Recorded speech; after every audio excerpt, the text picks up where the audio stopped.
So as a couple of reminders that when we multiply, we just add the exponents. So x to the second power times x to the third power, we add them up. 2 plus 3 is 5. And when we divide with the exponents, we are subtracting, and the top one minus the bottom one. So 9 minus 6 is 3 for the one there you see with the y's. So when we see just nothing but numbers, though, the same idea still applies. So anything like 5 squared times 5 to the 8th, we don't have to use the calculator to get some really large number.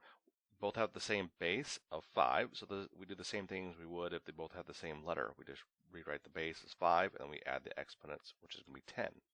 So for the first one, 446 squared times 446 to the third power, we just add the exponents, and we're going to get 446 to the fifth power. The next one, we have 952 to the sixth power divided by 952 to the fifth power, where we subtract. 6 minus 5 is 1, so we would write 952 to the first power.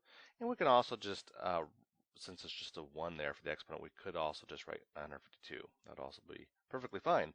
For the next one, subtract the exponents. 27 minus 7 is 20, and our answer is going to be 824 to the 20th power. We're not going to do anything in this class, at least I don't anticipate, where we would have different bases and you would have to change one. That's a lot of fun, but I don't think we're going to be doing that in this course.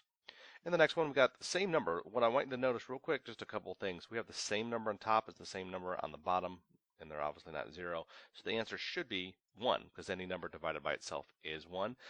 And also, if we just follow the rule and subtracted it, the exponent, 790 to the 0 power, just remember that anything by definition in this course is going to equal 1.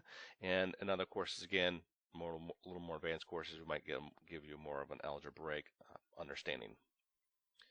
For the ones at the bottom, look a little more complicated, but they're not bad. So there's nothing here on the bottom to do except for rewrite it, 641 to the first power. And then for the top, the numerator, we just add the exponents. 6 plus 9 is 75, so we have 641 to the 75th power. And now we would subtract.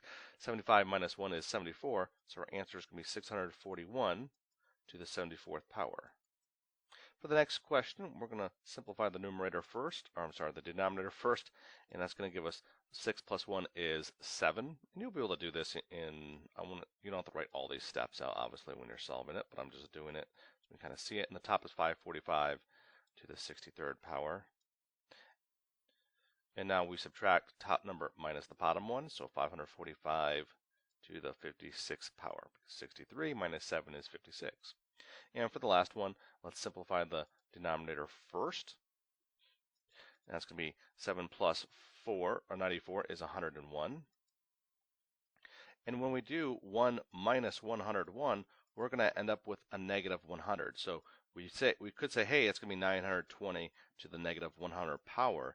But they're probably going to say don't have negative exponents, so we would have to put this to the bottom, and our final answer would be 1 over 920 to the 100th power.